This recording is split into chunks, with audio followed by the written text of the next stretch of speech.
Naomi says, second question is about please. I've seen a sentence saying something like, do it if you please. And I noticed it was using please as want. Is that right? In this case, yes. It's quite formal. If you've made a request and someone has agreed to that request, you might just say, if you please, or follow me if you please. But it's quite formal. You often see it in movies when it's a butler standing by the door. Ah, yeah, you've arrived. Please, this way. Or follow me if you please. I will take you to the dungeon, the torture dungeon, or wherever the butler takes you. Right? So if you please is so formal that I don't think, and it does mean, by the way, Naomi, if you want to. That's what it means. If you want to. If you would like to. If you don't mind. It's sort of like that. If you don't mind, if you would like to, if it's okay with you, if that's fine, the long version is, if it pleases you to do so. If you please. If it pleases you to do so. So that's what it means. And you'll see it in movies if you make a request of someone. I wonder if you could fill in this form, if you please, or fill in the form if you please, or have a snack if you please, have a slice of cheese if you please, a slice of cheese if you please. Or again, as I said, once someone has agreed to something. But again, so formal that I don't think I've ever actually used it in my entire life.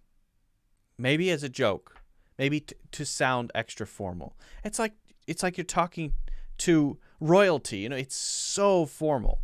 So I would avoid it in general. But that's just me. I mean, I can't tell you how to communicate. Best thing to do is look at more examples. If you want to get a sense for a phrase or a word, what you can do is just Google it. And you can then see dialogue, articles, example sentences where it's used and get a sense for what's more important actually than the simple meaning of it. Meaning is one thing. The more important thing is what's the connotation, what's the context, how is it used, how often is it used, who uses it.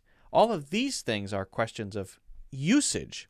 And they're more important because it doesn't matter how many words you know, you only want to use ones that allow you to communicate effectively.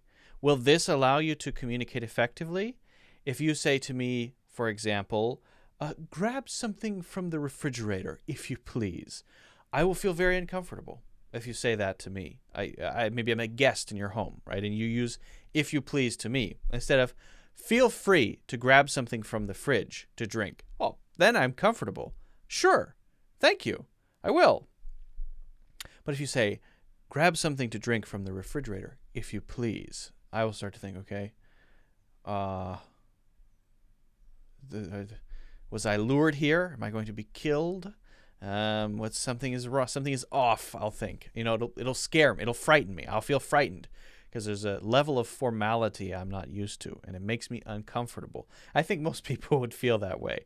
So you might hear it most often in reality in situations where someone is mocking that level of formality as a joke to say it like that. So hopefully that helps, Naomi. Hopefully that makes sense.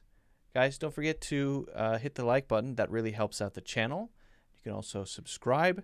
And if you really want to, check out my courses in the links in the description.